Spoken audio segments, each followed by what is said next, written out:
What you doing? Nothing. Nothing. No, I was putting these in the corner. What was you doing with those? I was getting ready to put in the corner. I see. Go away. I don't think that's what I saw you doing. Show me how you was doing. No, go away.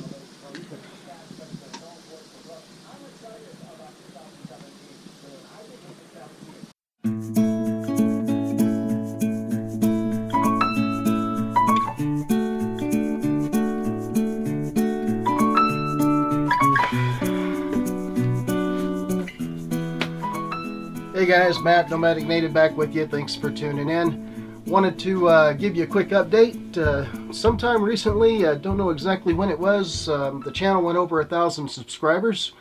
Thank you to everyone who has subscribed and who's following our journey. We really appreciate you being here. And sometime shortly in the future, we'll do a channel update and a real channel update and give you guys a lot more details about what's going on. But here's a couple things going on. Right now Tom is messing with the camera. Get your tail out of the picture, Tom. So anyway, where was I? Oh yeah, a couple things that's going to happen up here pretty quick. We're gonna stay here in Tucson until the end of January.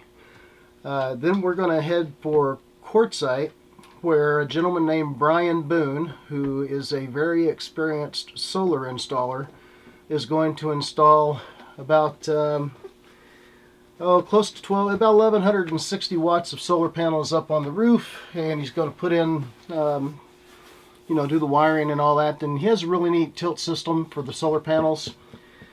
So rather than do it myself like I did on the Sightseer, because of the warranties and everything, Maria feels a little more comfortable having somebody that actually has experience and knows what they're doing, putting those panels up and everything. So, getting ready for that. What are you doing, Tom? Got a couple things in already. I'm ordering the major components for the solar system that we're going to install, and Brian's going to install everything.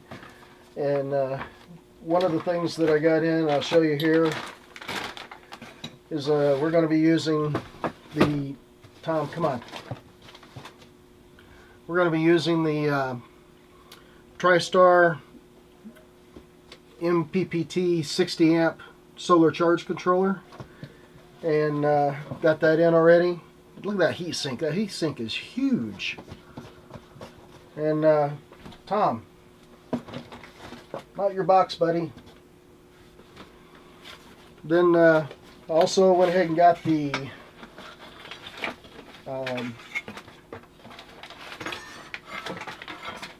this meter for the front of the charge controller. I forget what this thing's called. TS-M-2. It's a TriStar solar charge controller meter doohickey. Okay. So I got to take the front of the meter off, or front of the charge controller off, and put this on, and that's how that works.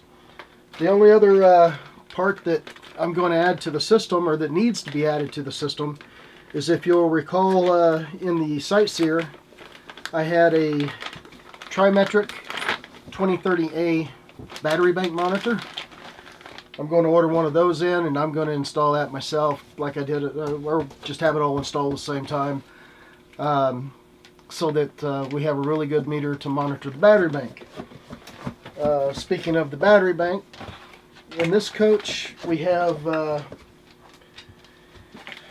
400 amp hour Marine Napa, Napa Marine type batteries, type 31s I think, or something like that. And we get 200 amp hours of use out of that before the generator kicks on to recharge the batteries. And that's seamless. When the generator senses that the battery bank needs to be recharged and it kicks on, nothing goes off in the coach. Everything keeps running, and it just runs everything in the coach and charges the battery bank at the same time. Since we're going to be installing solar, the goal is to not run the generator as much, or need it to run as much to charge the battery bank. So I'm thinking of going ahead and upgrading the battery bank itself. And any way you look at that, it's kind of a losing situation. I know that I can get 6 Trojan T105s, the same kind of batteries that are used in the sites here. I can get those for about $800. That includes the core charge for each battery. But then what do I do with those 4 brand new 100 amp hour Napa batteries? I guess I'd try to sell them on Craigslist or something. I don't know. Never been faced with this before, so I'm not exactly sure what I do with them. Next thing, when we leave Arizona, we're going to be heading east. I'm going to need to go to Lookout Mountain Flight Park in Georgia to finish up my hang gliding lessons and certifications. They have a RV park that is on the landing zone, so that should be really interesting. I should be able to sit there and make recordings of people landing, a funny landing, I don't know. But I think that's going to be pretty interesting for the channel, and the videos and stuff. And that's pretty much it. That's all we know so far. Well, except for we're going to be in Kerrville, Texas in June for a family reunion. We'll most likely be back at the Winnebago rally in Forest City, Iowa in July. And after that, between all that time in between and after that, we still don't know. We don't know where we're going to go or where we're going to end up. But we're really happy that over 1,000 of you have decided to go with us. So thanks for tuning in. Here's some scenes from life in the RV park. Yes, fine. That exercise was for the flan. For the flab. Yeah. But my shoulder still hurts. Your shoulder hurts. Yep. It hurts like right there. Feel that? Well, that's where it hurts really bad. Well, then why was you... Because I got to do my exercise.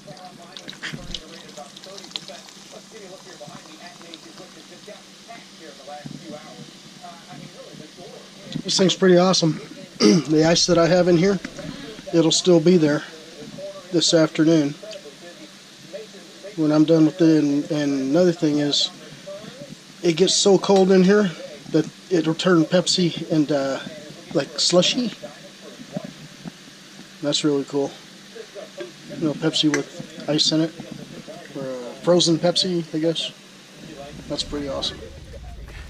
What's his name? That's Bucky. Bucky. And he lost the use of his back legs. Yeah, nerve degeneration. Nerve degeneration? Yeah. So he doesn't like cameras. Oh, I bet he don't. Come on, So Buck. he's got this neat little wheel device for his back legs, and he's just as mobile as he could possibly be in that little thing. That is really neat. That's an awesome thing to do for the dog too. Everything else works. He can poop and pee, and he's not in pain, so, Mm-hmm. so he's good. Yeah, so he's good. Let's go, Buck.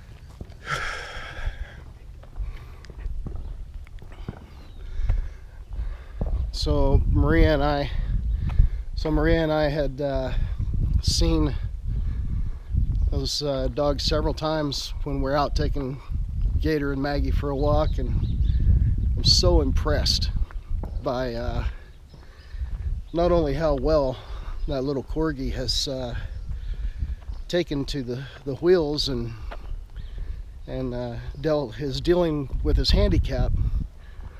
But personally, I think those dog owners are incredibly impressive.